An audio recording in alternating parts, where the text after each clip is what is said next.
ان کی اصطلاحی تعریف بیان کی جا رہی تھی۔ التصدیق بما جاء النبی صلی اللہ علیہ وسلم وعلم مجیہ ضرورتاً، یہ اس کی تعریف کی گئی تھی۔ اچھا ہاں، تفصیلاً فیما فصل و اجمالاً فیما اجمل۔ ضرورتاً کا ترجمہ تو کیا جاتا ہے بداہتاً، اور اس کا دوسرا ترجمہ کر سکتے ہیں یقیناً۔ یہ کل تو میں نے بتایا نہیں تھا، آج بتا دوں۔ ایک ہوتا ہے ظن غالب اور ایک ہوتا ہے تصدیق اور یقین۔ تو اعمال میں تو ظن غالب پر بھی عمل کیا جاتا ہے، اور عقائد میں یقین اور تصدیق پر ہی عمل کیا جاتا ہے۔ یقین پر ہی، علم اور یقین پر ہی عمل کیا جاتا ہے، ظن غالب پر عمل نہیں کیا جاتا۔ اور یہ یقین اس سے ثابت ہوتا ہے جو تواتر سے ثابت ہو، اور تواتر کی 4 قسمیں بتائی تھی۔ تواتر بالسند اور تواتر بالطبقہ، ان دونوں کا بیان ہو گیا تھا۔ آج لیجئے گا اب تواتر بالتعامل۔ وہ شے، وہ حکم، وہ چیز تواتر سے ثابت ہو، لیکن تواتر وہ قول سے ثابت نہیں، بلکہ وہ مسلمانوں کے عمل سے ثابت ہے۔ تواتر وہ کسی قولی حدیث سے ثابت نہیں، بلکہ وہ تعامل سے اور عمل سے ثابت ہے۔ میں ٹھہر ٹھہر کر بولتا ہوں، الفاظ بھی بعض مرتبہ کئی لفظ استعمال کر دیتا ہوں، چونکہ میرا منشا مسلسل تقریر کرنا نہیں ہے، بلکہ میرا منشا اور میرا مطمع نظر سمجھا دینا ہے۔ اگر جلدی جلدی بولا جاوے اور خاص طور سے علمی بات ہو تو سمجھ میں نہیں آتی، تجربہ ہے، اس لیے میں ٹھہر ٹھہر کر بولتا ہوں۔ اس کی مثال لے لیجئے گا 5 وقتہ نماز۔ قرآن پاک سے تواتر سے ثابت ہے نماز کی فرضیت، لیکن کسی ایک حدیث سے بھی 5 وقت کی نماز ثابت نہیں کی جا سکتی، نہ کسی آیت سے ثابت کی جا سکتی۔ آیات سے بھی ثابت نہیں کی جا سکتی، کسی آیت سے بھی ثابت نہیں کی جا سکتی، اور کسی متواتر حدیث سے بھی ثابت نہیں کی جا سکتی، لیکن یہ متواتر ثابت ہے اور عمل سے ثابت ہے۔ اور دیکھو، اتنا بھی کافی ہے، لیکن اس کی وضاحت اس طرح پر ہے کہ جب نماز فرض ہوئی تو حضرت جبریل علیہ السلام آئے، اور انہوں نے فجر کی نماز اول وقت پڑھائی، اور پھر عصر کی نماز اول وقت، ظہر کی نماز اول وقت پڑھائی، پھر عصر کی نماز اول وقت پڑھائی، پھر مغرب کی نماز اول وقت پڑھائی، پھر عشاء کی نماز اول وقت پڑھائی۔ اگلے دن پھر جبریل آئے اور فجر کی نماز آخر وقت میں پڑھائی، اور ظہر کی نماز آخر وقت میں پڑھائی، اسی طرح عصر، مغرب، عشاء آخر وقت میں پڑھائی، اور پھر کہا کہ اے محمد، یہ تمہاری نمازوں کے اوقات ہیں۔ اور رسول اللہ صلی اللہ علیہ وسلم نے اس پر عمل فرمایا، آپ کے ساتھ تمام صحابہ نے اس پر عمل فرمایا، اور رسول اللہ صلی اللہ علیہ وسلم اپنی پوری زندگی اس پر عمل فرماتے رہے، اور صحابہ، خلفائے راشدین، تمام صحابہ، تابعین، تبع تابعین، اور وہ سلسلہ آج تک چل رہا ہے۔ لہذا یہ تواتر سے ثابت ہے۔ اگر کوئی شخص یہ کہے کہ 5 وقتہ نماز قرآن سے ثابت نہیں ہے تو صحیح کہتا ہے، اور اگر کوئی شخص یہ کہتا ہے کہ 5 وقتہ نماز حدیث سے ثابت نہیں تو صحیح کہتا ہے، لیکن یہ نہیں کہ ثابت نہیں، بلکہ تعامل سے ثابت ہے، اور ایسا تعامل جو کہ متواتر ہے۔ امید ہے کہ بات سمجھ میں آ گئی ہوگی۔ لہذا 5 اوقات کی نماز میں سے کسی ایک وقت کی نماز کا منکر بھی کافر ہوگا۔ یہ اچھا، اب چوتھی قسم ہے تواتر بقدر المشترک، تواتر بالقدر المشترک، بالقدر المشترک۔ قدر مشترک یعنی ایک چیز ہے جو بہت ساری چیزوں میں مشترک ہے، مشترک پائی جاتی ہے، تو قدر مشترک کے طور پر اس کا تواتر ثابت ہے۔ اس کی مثال لے لیجئے گا، اس مثال سے قدر مشترک بھی سمجھ میں آ جائے گا اور بات بھی سمجھ میں آ جائے گی۔ مثال کے طور پر رسول اللہ صلی اللہ علیہ وسلم کا وہ معجزہ جو قرآن پاک میں ہے، شق قمر، وہ تو تواتر سے ثابت ہے، اور اسطوانِ حنانہ کی حدیث غالباً وہ متواتر نہیں ہے، بہرحال اگر ہو سکتی ہے تو وہ متواتر ہو سکتی ہے، لیکن مجھے اس کی تحقیق نہیں۔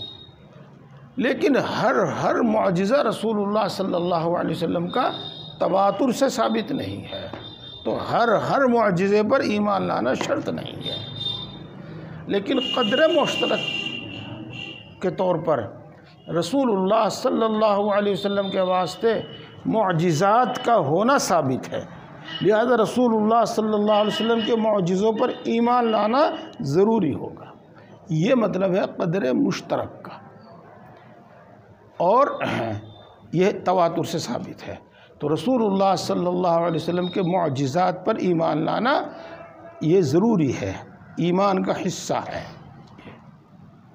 اس بات کو ہم چھیڑتے تو نہیں، لیکن تھوڑا سا اشارہ ضرور کر دیتے ہیں، اور اشارہ کر دینا اس لیے ضروری ہے کہ اگر ان باتوں سے بالکل چپی سادھ لی جاوے، ایک طرف تو ڈھول بجایا جاتا رہے اور ایک طرف بالکل چپی سادھ لی جاوے، تو اس کا مطلب یہ ہے کہ خاموش طریقے پر ہم نے اس کو تسلیم کر لیا، اور وہ آہستہ آہستہ آہستہ آہستہ اہل حق کے دماغ میں بھی پیوست ہو جاتا ہے، اور پھر اتنی بڑی تعداد اس کے ماننے والوں کی ہو جاتی ہے، اور اس تعداد میں ہر طرح کے لوگ ہوتے ہیں، علماء کرام، مفتیان کرام تک بھی سبھی طرح کے ہوتے ہیں، کہ جب ان کے سامنے دلیل سے بھی بات کی جاتی ہے تو وہ دلیل ان کے حلق کے نیچے کا ہونٹوں کے اندر بھی نہیں جاتی،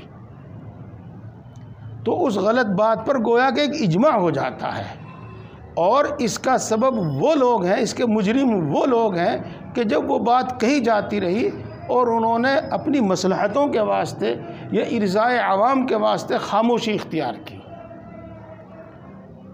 ہر جگہ فتنے کی بات اڑا دینا، ہر جگہ فتنے کی بات اڑا دینا، یہ درست نہیں، یہ ہے نہیں، ہر جگہ فتنہ نہیں ہے۔ جب طالبین جمع ہیں تو ان کے درمیان میں بات کہہ دینا یہ فتنہ نہیں ہے، ہاں عام مجموع میں کہہ دینا جس میں ہر طرح کے لوگ ہیں وہاں فتنہ ہو سکتا ہے۔ یہ بات معجزے کی آئی تو معجزہ انبیاء کرام علیہ السلام کے ساتھ خاص ہے، کسی اور کے ساتھ معجزہ نہیں پایا جاوے گا۔ اور اگر کوئی شخص یہ کہتا ہے کہ معجزہ نبیوں کے ساتھ خاص نہیں، دعوت کے ساتھ خاص ہے، وہ نبوت کا دعویٰ کرتا ہے در پردہ۔ اگر کوئی شخص یہ کہتا ہے کہ وقت کے امیر کی ماننا فرض ہے تو وہ در پردہ نبوت کا دعویٰ کرتا ہے۔ یہ صفت تو انبیاء کرام علیہ السلام کی ہے، وہ مبہم طریقے پر وہ بات کہہ رہا ہے، ایک در پردہ نبوت کا دعویٰ کر رہا ہے۔ اسی طریقے سے اگر کوئی شخص یہ کہتا ہے کہ مشورہ وحی کا نعم البدل ہے، وہ قرآن پاک کا اور حدیث پاک کا، رسول اللہ صلی اللہ علیہ وسلم کی نبوت کا منکر ہے، وہ یوں یہ دعویٰ کر رہا ہے کہ ہم قرآن پاک کو بھی منسوخ کر سکتے ہیں اور حدیث پاک کو بھی منسوخ کر سکتے ہیں مشورے سے، یہ باتیں کوئی کم خطرناک نہیں ہیں، یہ باتیں کوئی کم خطرناک نہیں ہیں۔ قادیانیت کی ابتدا یہیں سے ہوئی تھی۔ آپ کو اندازہ نہ ہو تو حضرت مولانا رشید احمد صاحب گنگوئی رحمۃ اللہ علیہ وہ اس کے مؤید ہیں، جی اس کی باتوں کی تائید کر رہے ہیں. کیوں؟ اس واسطے کہ وہ بتدریج آگے بڑھا. تو یہ بتدریج نبوت کی طرف جا رہے ہیں. ختم نبوت کا انکار ہو رہا، بلکہ نبوت کا انکار ہو رہا. بہرحال تو یہ بات تھی قدر مشترک کی. اب یہ 4 تواتر تھے اور چاروں آپ کے سامنے آئے. اب آگے چلے گا التفصیل، یعنی تفصیلاً فیما فصلا و اجمالاً فیما اجملا. تو اس میں سے ہم اجمال کی جب تعریف کر دیں گے اور اس کی مثال دے دیں گے تو اجمال بھی معلوم ہو جائے گا اور اس کے علاوہ تفصیل. اس کی مثال یہ ہے، اجمال کی مثال یہ ہے کہ مثال کے طور پر جنت بالتواتر ثابت ہے. جنت کا ثبوت تواتر سے ہے، لیکن جنت کی وہ نعمتیں جو قرآن پاک میں ہیں وہ بھی تواتر سے ثابت ہیں، اور اس کے علاوہ جو خبر احاد یا خبر مشہور سے ہیں وہ تواتر سے ثابت نہیں. تو یہاں جنت اور جنت کی نعمتوں پر اجمالاً ایمان لانا تو ضروری ہے. البتہ وہ تمام نعمتیں جن کا احادیث میں اور خبر احاد میں ذکر آیا ہے ان پر ایمان لانا ضروری نہیں، ان پر ایمان لانا شرط نہیں. یہ ہے اجمالاً کی بات. اسی طریقے سے جہنم کا سمجھ لیجئے گا. جہنم کا ثبوت بالتواتر ہے، اس پر ایمان لانا شرط ہے. اس کے بغیر ایمان اس کا انکار موجب کفر ہوگا. اور اس کا وہ عذاب جو قرآن پاک میں آیا ہے تواتر سے ثابت ہے. رہا وہ جو قرآن پاک کے علاوہ خبر احاد میں ہے تو اس پر ایمان لانا ضروری نہیں ہے. تو یہاں پر اجمالاً جہنم پر اور جہنم کے عذاب پر اجمالاً ایمان لانا ضروری ہے. بالکل اسی طریقے سے سمجھ لیجئے گا آپ عذاب قبر پر. یہ عذاب قبر یہ اسی طریقے سے آپ اس کو سمجھ لیجئے گا. یہ ہے اجمالاً، اور اس کے علاوہ تفصیلاً بھی ہے. تفصیلاً ہے. اب یہ اس کی پوری تعریف ہو گئی ہے، ایمان کی پوری تعریف ہو گئی ہے. اس کو سمجھنے کے بعد آپ یہ سمجھ گئے کہ ایمان تصدیق قلبی کا نام ہے، اس سے آگے اور کچھ نہیں. لیکن دوسرے کچھ حضرات، میں ابھی نام نہیں لے رہا ہوں چونکہ اس چکر میں لگ جائیں گے کہ کس کس کا مذہب ہے. ہم تو ابھی یہی دیکھنے کیا مذہب بتاؤں گا، نام لوں گا، تفصیل سے بتاؤں گا انشاءاللہ. وہ یوں کہتے ہیں کہ صرف تصدیق قلبی کا نام ایمان نہیں، بلکہ تصدیق قلبی کے ساتھ اقرار اچھا اسے میں چھوڑ رہا ہوں. اب ایک ضروری بات رہے گی، وہ سنیے گا. آپ نے ایک اصول پڑھا ہے اور بار بار اس کا ذکر آتا ہے کہ لغوی معنی اصطلاحی معنی میں موجود رہتے ہیں. ایمان کے جو 3 لغوی معنی ہیں، تصدیق اور انقیاد اور اعتماد، یہ تینوں معنی اصطلاحی معنی میں پائے جاتے ہیں. نمبر 1، مثلا نبی صلی اللہ علیہ وسلم پر اعتماد ہوگا، اور آپ صلی اللہ علیہ وسلم کا اس کے ساتھ انقیاد ہوگا، اور انقیاد کے ساتھ تصدیق ہوگی. اب چونکہ ایمان کا تعلق قلب سے ہے تو وہ انقیاد قلبی ہوگا اور اعتماد قلبی ہوگا اور انقیاد قلبی ہوگا. جوارح سے بھی بحث نہیں ہو رہی ہے. اتنی بات آپ کی سمجھ میں آ گئی؟ تو یوں کہو کہ انقیاد قلبی یہ بھی ایمان کا جز ہے، ایمان کا حصہ ہے. اتنی بات سمجھ میں آ گئی نا؟ اب آپ کو بہت سارا مسائل سمجھ میں آ جائیں گے. ہرقل تصدیق کر رہا تھا، تعریف کر رہا تھا، لیکن اس کے باوجود مومن شمار نہیں کیا گیا، اس لیے کہ انقیاد قلبی نہیں تھا. اس نے اپنے ارادے اور اختیار سے اس کی تصدیق نہیں کی، اور یوں نہ کہو تصدیق نہیں کی، اس نے اس کو اپنے ارادے اور اختیار سے تسلیم نہیں کیا، جو انقیاد ہے. اپنے ارادے اور اختیار سے اس کو تسلیم نہیں کیا. بات سمجھ میں آ گئی؟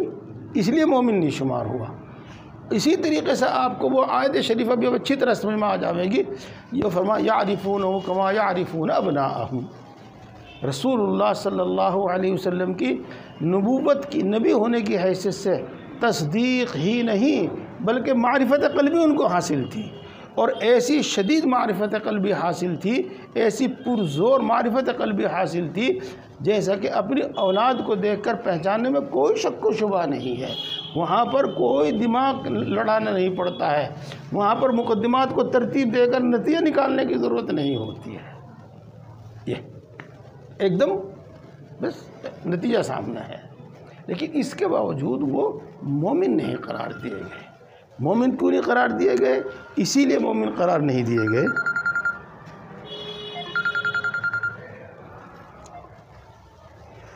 کہ وہاں پر اپنے ارادے اور اختیار سے تسلیم نہیں تھا، انقیاد اور تسلیم نہیں تھا۔ بس یہ بات بتانی تھی درمیان میں۔ اب چلتے ہیں آگے۔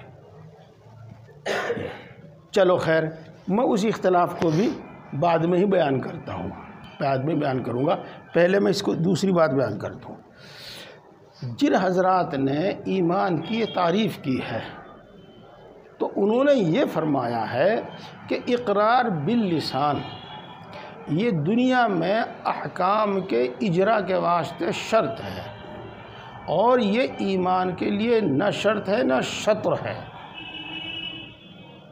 نہ تو ایمان کی یہ شرط ہے اور نہ یہ ایمان کا جز ہے، یہ ہے، بلکہ دنیا میں اسلامی احکام یا ایمانی احکام جاری کرنے کے واسطے شرط ہے یہ۔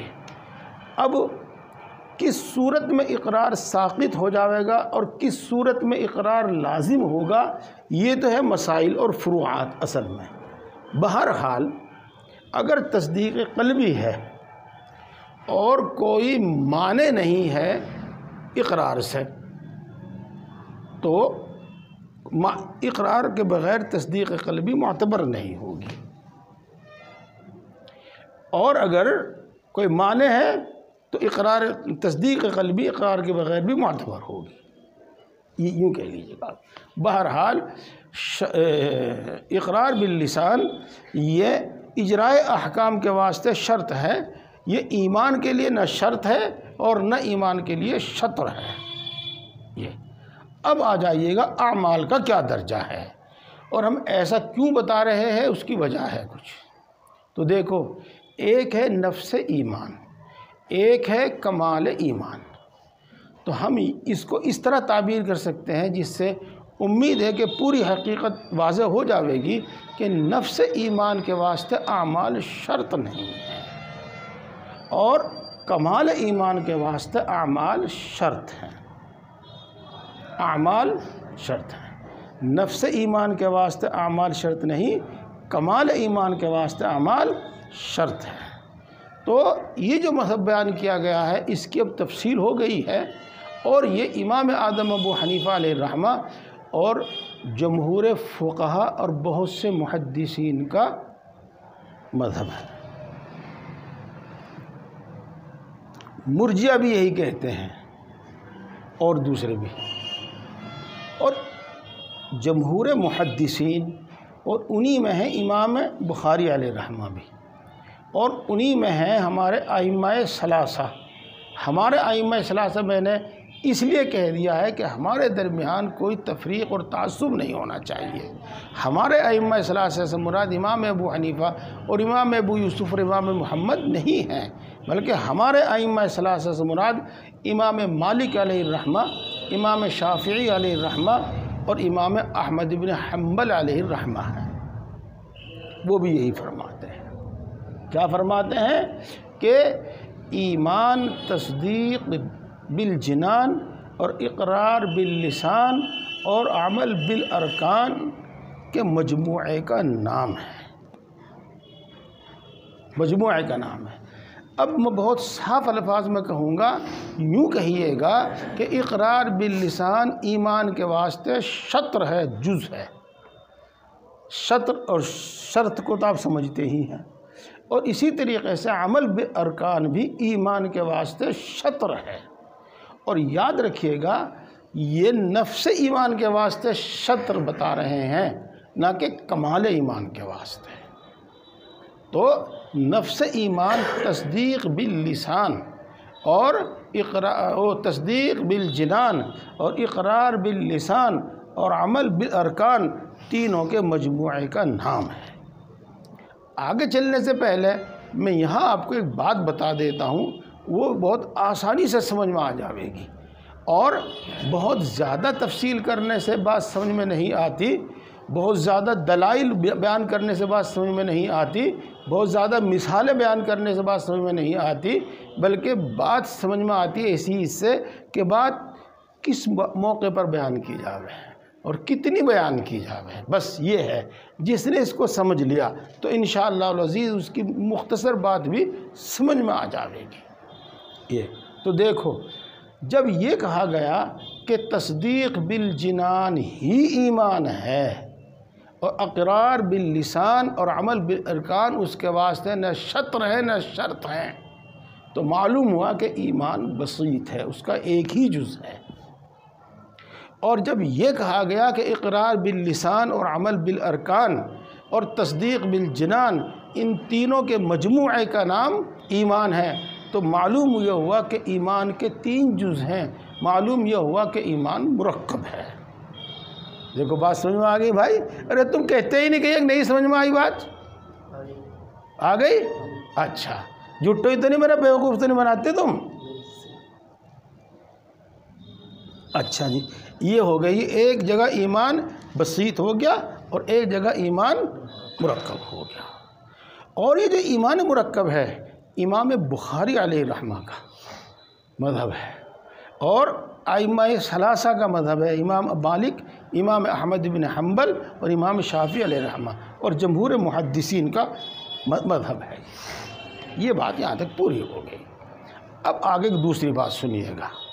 دیکھو قاعدہ یہ ہے، اذا فات الجز فات الکل، جب جز فوت ہو جائے گا تو کل فوت ہو جائے گا، جس کا مطلب ہمارے گاؤں کی زبان میں یہ ہے کہ جب 3 اجزاء میں سے ایک جز معدوم ہوگا تو کل کا وجود نہیں ہوگا۔ اور جب یہ بات ہے تو لہذا یوں کہیں گے ہم کہ اگر صرف تصدیق باللسان ہے اور اقرار تصدیق بالجنان ہے، اقرار باللسان نہیں ہے، تو مطلب یہ ہوگا کہ وہ مومن نہیں ہے۔ اور اگر تصدیق بالجنان بھی ہے اور اقرار باللسان بھی ہے، عمل بالارکان نہیں ہے، تو وہ مومن نہیں ہوگا۔ یہ ہے، ان 3 اجزاء میں سے اگر کوئی ایک جز بھی نہیں پایا جاوے گا تو ایمان نہیں پایا جاوے گا۔ تو امام بخاری علیہ الرحمہ اور جمہور محدثین اور ائمہ ثلاثہ اور اسی طریقے سے معتزلہ اور اسی طریقے سے خوارج، ان سب کے نزدیک یہی ہے۔ بات پوری ہو گئی؟ ہاں، لیکن امام شافعی اس طرح بیان جب کیا جاوے گا تو یہی لازم آوے گا، لیکن امام شافعی علیہ الرحمہ نے ان سب کے مسلک و مذہب کی وضاحت کی ہے، اور جو وضاحت امام شافعی علیہ الرحمہ نے کی ہے وہی ان سب کے نزدیک معتبر ہے۔ وہ کیا؟ وہ یہ ہے کہ مثال کے طور پر سب سے پہلا جز تصدیق بالجنان ہے، تو اب ہم یوں کہتے ہیں کہ اقرار باللسان بھی ہے اور عمل بالارکان بھی ہے، لیکن تصدیق بالجنان نہیں ہے، تو بتائیے امام شافعی یہ اس کو کیا کہا جائے گا؟ وہ یوں کہیں گے کہ منافق ہے۔ اور پھر ہم نے یوں کہا اچھا کہ تصدیق بالجنان بھی ہے، عمل بالارکان بھی ہے، اقرار باللسان نہیں ہے، تو کیا ہوگا؟ کافر ہے۔ پھر ہم نے ان سے یہ پوچھا کہ اگر تصدیق بالجنان بھی ہے اور اقرار باللسان بھی ہے، عمل بالارکان نہیں ہے، تو فرمایا کہ فاسق ہے۔ تو بات تو سمجھ میں نہیں آئی۔ بات سمجھ میں اس لیے نہیں آئی کہ جب ان تینوں کو ایمان کا جز قرار دیا گیا تو عمل بالارکان کے فوت ہونے پر فاسق نہیں ہونا چاہیے، کافر ہونا چاہیے، اور اقرار باللسان کے فوت ہونے پر کافر ہونا چاہیے، جیسا کہ تصدیق بالجنان کے فوت ہونے پر کافر ہونا چاہیے۔ یہ تو بظاہر ان حضرات کے اس قول میں تضاد ہے، خود ان کی باتوں سے تضاد معلوم ہو رہا ہے۔ اتنی بات سمجھ میں آ گئی؟ یہ تضاد کس طرح رفع ہوگا اور ان کے مذہب کی صحیح ترجمانی کیا ہے؟ تو دیکھو دوستو، اب آ جاؤ آپ۔ معتزلہ اور خوارج نے یوں کہا کہ تینوں اجزاء کے مجموعے کا نام ایمان ہے اور مرتکب کبیرہ کافر ہے۔ معتزلہ نے تو یوں کہا کہ نہ وہ مومن نہ وہ کافر، ایمان اور اسلام کے درمیان میں ایک واسطہ ثابت کر دیا، اور خوارج نے یہ کہا کہ وہ کافر ہے اور مخلد فی النار ہے، مخلد فی النار ہے، ہمیشہ جہنم میں رہے گا۔ تو دیکھو انہوں نے اپنے اصول کے مطابق عمل کیا۔ جب انہوں نے تینوں اجزاء کا مجموعہ ایمان قرار دیا تو ایک جز فوت ہو گیا تو ایمان فوت ہو گیا، اور جب ایمان فوت ہو گیا تو مخلد فی النار ہوگا۔ تو خوارج نے اپنے عقل کے مطابق اسی طرح کام کیا۔ معتزلہ نے نصوص کی وجہ سے، حالانکہ ان کا نصوص کی کوئی اہمیت نہیں ہے، بتاؤں گا میں اس کو بھی، نصوص کی وجہ سے یہ کہا کہ نہ وہ کافر نہ وہ مومن، وہ مومن نہیں ہے تعریف کی وجہ سے اور کافر نہیں ہے دوسرے نصوص کی وجہ سے، وہ بین بین چلے گئے۔ یہ آ جائیے گا اب اس کے بعد آگے چلیے گا۔ جن لوگوں نے یوں کہا کہ تصدیق بالجنان کا نام ایمان ہے، ان میں سے ایک مرجیہ بھی ہے، اور وہ مرجیہ یوں کہتے ہیں کہ جو شخص تصدیق بالجنان کا حامل ہے، اگر وہ زندگی بھر بھی کوئی عمل نہ کرے، کوئی بھی عمل نہ کرے، حتیٰ کہ اقرار باللسان بھی نہ کرے اور کوئی بھی عمل نہ کرے، وہ جنتی ہے اور اول وہلے ہی جنت میں داخل ہوگا۔ نہ ان کے ہاں اقرار باللسان کی کوئی حیثیت اور نہ ان کے نزدیک اعمال کی کوئی حیثیت، حتیٰ کہ فرائض کی کوئی حیثیت نہیں ہے، اور فرائض کے بعد جو واجبات اور دوسرے اعمال ہیں ان کی تو کوئی حیثیت ہے ہی نہیں۔ یہ ہوا، بات یہ بھی سمجھ میں آ گئی۔ اب ہم آپ کو یہ بتلاتے ہیں کہ جب امام شافعی علیہ الرحمہ کی تفسیر کو لے لیا جاوے اور امام ابو حنیفہ علیہ الرحمہ کی تفسیر کو لے لیا جاوے تو بالکل ایک ہو جاتی ہے بات، بالکل بات ایک ہو جاتی ہے۔ تصدیق باللسان تو ایمان ہے، پتہ نہیں کیا ہوگا، تصدیق بالجنان تو ایمان ہے، اور اقرار باللسان یہ نہیں، اجراء حکام کی شرط ہے، اور عمل بالارکان یہ کمال ایمان ہے، یہ کمال ایمان ہے۔ امام شافعی علیہ الرحمہ نے بھی یہی فرمایا، جب یہ کہا کہ تصدیق بالجنان نہیں ہے تو منافق ہے، اقرار باللسان اور عمل بالارکان ہے لیکن تصدیق بالجنان نہیں ہے تو کہا کہ منافق ہے، کہا کہ اقرار باللسان نہیں ہے تو کافر ہے۔ یعنی ہمارے نزدیک جب وہ اقرار باللسان ہی نہیں کرتا تو اس پر اسلامی احکام جاری نہیں کیے جائیں گے۔ یہ اور جب یہ پوچھا کہ اگر عمل بالارکان نہیں ہے تو فاسق ہے، تو اس میں کوئی فرق نہیں ہے۔ تو جب دونوں کی تفسیر ملائی جاتی ہے تو معاملہ بالکل ایک ہو جاتا ہے، اور یہ ثابت ہو جاتا ہے کہ امام اعظم ابو حنیفہ علیہ الرحمہ اور امام بخاری اور دوسرے محدثین اور دوسرے فقہا سب ایک ہیں۔ یہاں تک بھی بات سمجھ میں آ گئی۔ اب اس کے بعد ایک مسئلہ رہ جاتا ہے، مسئلہ یہ ہے کہ آخر ائمہ ثلاثہ اور محدثین نے یہ تعبیر کیوں اختیار فرمائی، اور امام ابو حنیفہ علیہ الرحمہ نے وہ تعبیر کیوں اختیار فرمائی؟ جب دونوں کی مراد ایک ہے تو امام ابو حنیفہ نے وہ تعبیر کیوں اختیار فرمائی اور ائمہ ثلاثہ جمہور محدثین نے یہ تعبیر کیوں اختیار فرمائی؟ سوال سمجھ میں آیا؟ بات تو ایک ہی ہے لیکن الگ الگ الفاظ کیوں فرمائے؟ تو دیکھو سنو، امام اعظم ابو حنیفہ علیہ الرحمہ کے سامنے خوارج اور معتزلہ کا رد کرنا تھا، اس واسطے انہوں نے یہ تعبیر اختیار فرمائی اور پوری شدت کے ساتھ اس بات کا انکار کیا کہ مرتکب کبیرہ مومن ہے، مرتکب کبیرہ کافر نہیں ہے۔ نہ ایسا ہے کہ وہ نہ مومن نہ کافر، یوں تعبیر کر دو تو صحیح ہو جائے گا، مرتکب کبیرہ مومن ہے، رد ہو گیا معتزلہ کا، اور مرتکب کبیرہ کافر نہیں ہے، رد ہو گیا خوارج کا۔ یہ ہے، تو انہوں نے ان پر رد کرنے کے واسطے یہ تعبیر اختیار فرمائی، اور جمہور محدثین اور ائمہ ثلاثہ ان کا واسطہ پڑ رہا تھا مرجئہ سے، جو اعمال کی کوئی حیثیت ہی نہیں قرار دیتے تھے، بلکہ یوں کہتے تھے کہ ایک وہ شخص جو رات دن نماز پڑھتا ہے، رات دن اعمال صالحہ میں منہمک رہتا ہے، وہ بھی برابر، اور جو کبھی زبان سے کلمہ تک نہیں پڑھتا اور ہمیشہ ارتکاب کفر، اور ارتکاب کفر نہ کہیے گا، ہمیشہ ارتکاب کبائر میں مبتلا رہتا ہے، وہ دونوں برابر ہیں۔ تو ان کے نزدیک ان پر رد کرنا ضروری تھا، اور پوری شدت کے ساتھ رد کرنا ضروری تھا۔ اگر پوری شدت کے ساتھ رد نہ کیا جاوے تو رد نہیں ہوتا۔ اتنی بھی بات سمجھ میں آ گئی؟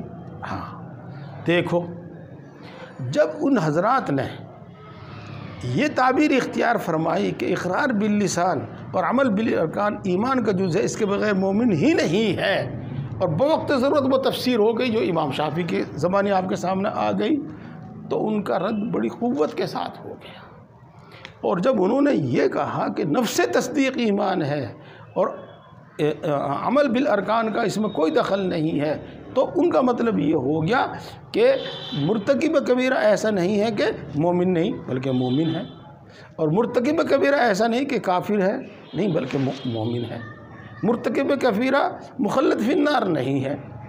تو یہ رد کرنا ضروری تھا، یہ تعبیرات کی بنا پر تھا اور اپنے مد مقابل کی بنا تھا۔ امام صاحب کا مقابلہ معتزلہ اور خوارج سے تھا، اس لیے انہوں نے یہ تعبیر اختیار فرمائی، اور ان حضرات کے سامنے مرجئہ وغیرہ تھے، ان حضرات نے یہ تعبیر اختیار فرمائی۔ مسئلہ بھی حل ہو گیا۔ چلو جی، یہاں ایک بات اور میں کہہ دیتا ہوں، دیکھو، عقلی طور پر اور تجزیاتی طور پر ہم یہ کہہ دیں کہ ایمان نفس تصدیق کا نام ہے، لیکن قرآن پاک سے اور احادیث پاک سے ایسا معلوم ہوتا ہے کہ ایمان اعمال، اور اسی میں سمجھو قول و فعل سب آ گیا، قول و فعل دونوں سمجھ لو، قول و فعل، اقرار باللسان اور وہ عمل بالارکان، اس کا تصدیق سے اتنا گہرا تعلق ہے، اتنا گہرا تعلق ہے کہ اگرچہ اعمال ایمان سے باہر ہیں، لیکن اتنا گہرا تعلق ہے کہ باہر نہیں کہا جا سکتا۔ میری تعبیر سمجھے گا آپ، اگرچہ اعمال یہ ایمان سے خارج ہیں، لیکن اعمال اور ایمان کا اتنا گہرا تعلق ہے کہ ان کو ایمان سے الگ نہیں کہا جا سکتا۔ میری تعبیر، مثال کے طور پر حدیث پاک ہے، لا ایمان لمن لا امانۃ لہ، بتائیے اب کیا کہا جائے گا؟ تو معلوم یہ ہوا کہ ایمان تو امانت پر موقوف ہے، امانت نہیں تو ایمان نہیں، تو امانت کا ایمان کا کتنا گہرا تعلق ہے۔ مثال کے طور پر من ترک الصلاۃ متعمدا فقد کفر، تو ایمان تو نماز کے ساتھ وابستہ ہے، ایمان نہیں ہے تو وہ نماز نہیں ہے تو ایمان نہیں ہے۔ تو اگر اس کو، اس شدت تعلق کو بیان کرنے کے واسطے مجازن یہ کہہ دیا جاوے، ادعاءً یہ کہہ دیا جاوے کہ اعمال ایمان کا جز ہیں، تو درست ہے۔ ٹھیک ہو گئی بات؟ اب آپ کو الحمدللہ جمہور محدثین کا نقطہ نظر اچھی طرح سمجھ میں آ گیا ہوگا، اور ائمہ ثلاثہ کا نقطہ نظر اچھی طرح سمجھ میں آ گیا ہوگا، اور امام اعظم ابو حنیفہ علیہ الرحمہ کا نقطہ نظر بھی خوب اچھی طرح سمجھ میں آ گیا ہوگا۔ تفصیل انشاءاللہ میں بتاؤں گا آپ کو، یہ میں نفس مسئلہ سمجھانے کے واسطے ابھی اختلافات نہیں بیان کر رہا ہوں۔ اب ایک مسئلہ اور لے لیتے ہیں آج۔ کیا وقت ہو گیا؟ 40 ہو گئے، تو وقت پر انشاءاللہ بات پوری ہو جائے گی۔ یزید و ینقص، ایمان زیادہ ہوتا ہے یا نہیں؟ ایمان کم ہوتا ہے یا نہیں؟ الایمان یزید و ینقص، ایمان کم زیادہ ہوتا ہے کہ نہیں؟ یہ ایک سوال آ گیا جی۔ امام بخاری علیہ الرحمہ نے تو سب سے پہلے یہی دعویٰ ٹھوکا، وہ قول و فعل یزید و ینقص۔ تو قول فعل کے بارے میں تو فیصلہ کر دیا ہم نے، اب یزید و ینقص کے بارے میں بھی سوچ لیجئے گا جی۔ مجھے دیکھو، پسینہ نہ پوچھو، آج پسینہ تو ٹھیک ہو جائے گا، ٹپکے گا ٹپک جائے گا جہاں ٹپکے گا۔ اب یہ دیکھو، اور اس کے ساتھ ساتھ یہ بھی سمجھیو کہ بات کو سمجھنے کے واسطے اور گہرائی تک پہنچنے کے واسطے منطق اور فلسفے کی ضرورت ہے۔ اگر اس کے بغیر کوئی سمجھا دے تو میں اس کے سامنے 10 مرتبہ ناک رگڑ دوں، اگر پوری بات سمجھا دے تو۔ جی ہاں، چاہے وہ جتنا بھی چرب زبان ہو، سمجھا ہی نہیں سکتا۔ ہاں، اگر اگلا بھی اسی جیسا بے وقوف ہو تو وہ کہے گا ہاں جی بہت بڑھیا بات ہے۔ دیکھو، آپ نے منطق میں کلی مشکک پڑھی ہے اور ایک کلی متواتی پڑھی ہے جی۔ تعریف تو آپ کو یاد نہیں ہوگی، لیکن میں بتا دوں گا۔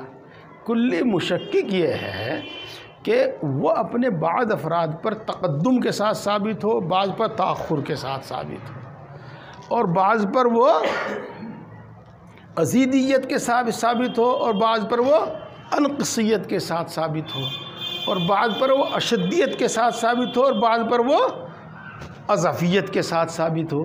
یہ بولا تھا وہاں پر۔ اور کلی متواتی اس کو کہتے ہیں جو سب پر برابر صادق ہو، یہ سنا ہوگا۔ اور آپ نے اگر بات سمجھی ہوگی اور آپ کے استاد محترم نے بات سمجھائی ہوگی تو تقدم تاخر کا تو مسئلہ بہت آسان ہے، لیکن ازیدیت اور انقصیت اور اشدیت اور اضافیت کا مطلب کیا ہے، یہ کس طرح سے ہے؟ تو دیکھو، سنو ایک بات اور سنو۔ آپ نے کہیں پڑھا ہوگا منطق میں ہی مقولہ کیف اور مقولہ کم پڑھا کہیں، کم سے کم یہ سن کر یاد تو آ ہی گیا ہوگا۔ جو کیف ہوتی ہے، جو صفت ہوتی ہے، اس کے اندر شدت یعنی قوت اور ضعف ہوتا ہے، اس کے اندر کمی اور زیادتی نہیں ہوتی۔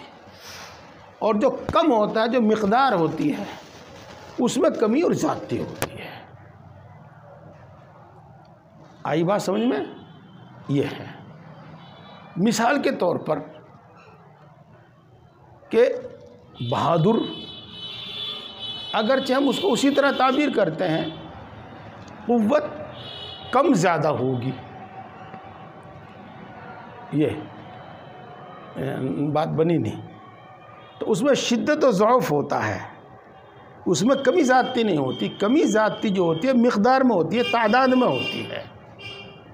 اب تصدیق جو ہے یہ قلب کی ایک کیفیت ہے، یہ مقولہ کیف سے ہے، اور قلب کی ایک کیفیت ہے، یہ کوئی مقدار نہیں ہے، لہذا اس میں زیادتی اور کمی نہیں ہوگی۔ یہ مقولہ کیف سے ہے، اس میں قوت و ضعف ہوگا، قوت اور ضعف ہوگا، اس میں کمی زیادتی نہیں ہوگی۔ اب قوت و ضعف کا میں مطلب بتا سکتا ہوں آپ کو مثال سے۔ ویسے تو چونکہ ہماری تعبیر کچھ اسی طرح کی ہے کہ وہ مقدار پہ چلی جاتی ہے۔ یہ آپ نے کسی سے سنا کہ چوک بازار میں جھگڑا ہو گیا، سنتے ہی آپ کو کس درجے کا یقین حاصل ہو گیا۔ اس کے بعد آپ آگے بڑھے اور چند قدم چل کر تو آپ نے دیکھا کہ ادھر سے کچھ لوگ دوڑے ہوئے آ رہے ہیں۔ ارے کیا بات ہوگی، کیا بات ہوگی، اب جھگڑا ہو گیا۔ اب آپ کے یقین میں کچھ اور اضافہ ہو گیا، اب آپ نے ہمت کی اور 10 قدم آگے اٹھا کر وہاں پہ، اور وہ آپ نے وہاں لٹ بجتا ہوا دیکھا، تو آپ کے یقین میں فرق آتا چلا جائے گا۔ تو یہ یقین کی کمی زیادتی نہیں ہے، یہ قوت و ضعف ہے۔ یہ مقولہ کیف سے ہے اور یہ قوت و ضعف ہے۔ تو اب آپ سمجھیے گا کہ تصدیق جو ہے، ایمان جو ہے، وہ چونکہ مقولہ کیف سے ہے تو اس میں قوت و ضعف تو ہوتا ہے، اس میں کمی زیادتی نہیں ہوتی، بات سمجھیے۔ اور جب اعمال کو ایمان کا جز قرار دے دیا جاوے تو وہ تعداد میں بہت زیادہ ہیں، وہ تعداد میں ہے، متعدد ہے، تو پھر کمی زیادتی ہوگی۔ 10 اعمال پر عمل کرنے والا کا ایمان کم درجے کا ہوگا اور 100 پر عمل کرنے والا کا ایمان زیادہ ہوگا۔ تو اگر اعمال کو ایمان کا جز قرار دے دیا جاوے تو کمی زیادتی ہوگی ایمان میں، اور اعمال کو ایمان کا جز قرار نہ دیا جاوے تو ایمان میں کمی زیادتی نہیں ہوگی۔ یہ آ جائیے۔ اب اس کے بعد ایک دوسری بات میں، اگر ایمان نفس تصدیق کا نام ہو تو اس میں قوت و ضعف تو ہوگا لیکن کمی زیادتی نہیں ہوگی۔ ہاں، مجازن کمی زیادتی ہوگی، مومن بھی کے اعتبار سے، مصدق بھی کے اعتبار سے۔ اگر 10 چیزوں کی وہ تصدیق کر رہا ہے تو الگ ایک چیز ہے، اور 20 چیزوں کی تصدیق کر رہا ہے تو وہ اس سے زیادہ ہے، اور 30 چیزوں کی تصدیق کر رہا ہے، 50 چیزوں کی تصدیق کر رہا ہے تو وہ اس سے زیادہ ہے۔ تو مومن بھی کے اعتبار سے کمی زیادتی ہوگی۔ یہ بھی بات سمجھ میں آ گئی؟ آئیے، اب بھی کوئی اختلاف نہیں رہا امام ابو حنیفہ اور امام بخاری کے درمیان اور جمہور محدثین اور جمہور فقہاء کے نزدیک اب بھی کوئی اختلاف نہیں رہا۔ وہ تعبیر اپنی ضرورت کے تحت اختیار کی اور اس کے مطابق یزید و ینقص کہا، اور انہوں نے اس کے اعتبار یوں کہا لا یزید ولا ینقص، بات وہیں کی وہیں آ گئی۔ اور پھر اگر یہ کہا جاوے کہ مومن بھی کے اعتبار سے زیادتی کمی زیادتی ہوتی ہے تو ایمان میں کمی زیادتی ہوتی ہے، ابو حنیفہ کے نزدیک بھی کوئی اختلاف ہی نہیں رہا۔ اور جب آپ نے بات سمجھ لی تو اب ایک بات امام بخاری کے ساتھ 20 کے 20 دلائل کا رد بھی ہو گیا، ایک ہی جملے میں ہو گیا۔ ہاں، جب ایک آیت شریفہ نازل ہوئی تو وہ مومن بھی ہی ہے، اس پر صحابی نے ایمان لایا۔ پھر دوسری آیت نازل ہوئی، اس پر صحابی ایمان لایا تو 2 مومن بھی ہو گئے، ایمان میں زیادتی ہو گئی۔ پھر 3 ہوئے، پھر 4 ہوئی، پھر 100 ہوئی، پھر 1000 ہوئی، تو ایمان میں زیادتی ہوتی چلی گئی۔ تو مومن بھی کے اعتبار سے زیادتی ہوگی۔ جہاں تک تعلق ہے مصدق بھی کا، مومن بھی نہیں ترجمہ کیا میں نے، مصدق بھی کا، آمنت باللہ و ملائکتہ و کتبہ و رسلہ والیوم الآخر والقدر خیرہ و شرہ من اللہ تعالی والبعث بعد الموت۔ تو یہ تو ہمیشہ سے ہے، آدم علیہ السلام سے لے کر رسول اللہ صلی اللہ علیہ وسلم تک ہیں، سب جگہ پر ہیں، ان میں تو کوئی کمی ذاتی کا مطلب نہیں ہے۔ البتہ اعمال کی کمی ذاتی ہے، اور اعمال کی بھی ذاتی بعد حیثیت سے ہے، بعد حیثیت سے ہے۔ مثلا 2 نماز 5 نماز کا طریقہ کچھ اور ہے، یہاں نماز کا طریقہ کچھ اور، آپ اس کو سمجھ لیجئے گا۔ جیسا کہ ابھی آپ نے سمجھا کہ فرائض پر ایمان لانا ضروری ہے کہ وہ متواتر ہیں، تو آپ اسی سے سمجھ لیجئے گا آپ کہ مثال کے طور پر جب نماز فرض ہوئی، صحابی اس پر ایمان لایا، پھر اس کے بعد زکوٰۃ فرض ہوئی، اس پر ایمان لایا تو ایمان زیادہ ہو گیا، پھر وہ روزہ فرض ہو گیا تو اس پر ایمان لایا، ایمان زیادہ ہو گیا، پھر حج فرض ہوا، ایمان لایا، اس پر زیادہ ہو گیا۔ یہ بات ہو گئی نا؟ ہمارے ایمان میں کوئی زیادتی نہیں ہوگی، نہ کوئی کمی ہوگی۔ کیوں نہیں ہوگی؟ کتنی آیتیں قرآن پاک کی مولانا؟ 6600۔ ہم تو سب پر ایک دم ہی ایمان لاویں، اگر ان میں سے ایک پر نہ ایمان لاویں تو ختم، اور اس پہ ایک سے زیادہ پر لے آویں تو بھی ختم۔ ہمارے ایمان میں ذاتی کمی نہیں ہونے کی، اس لیے کہ مومن بھی سارے کے سارے ہمارے سامنے ہیں اور ایک دم ہم ان سب پر ایمان لاتے ہیں۔ ہمارے ایمان میں تو قوت و ضعف ہوگا۔ چلو باقی بات پھر ہو جائے، 1 گھنٹہ بج گیا۔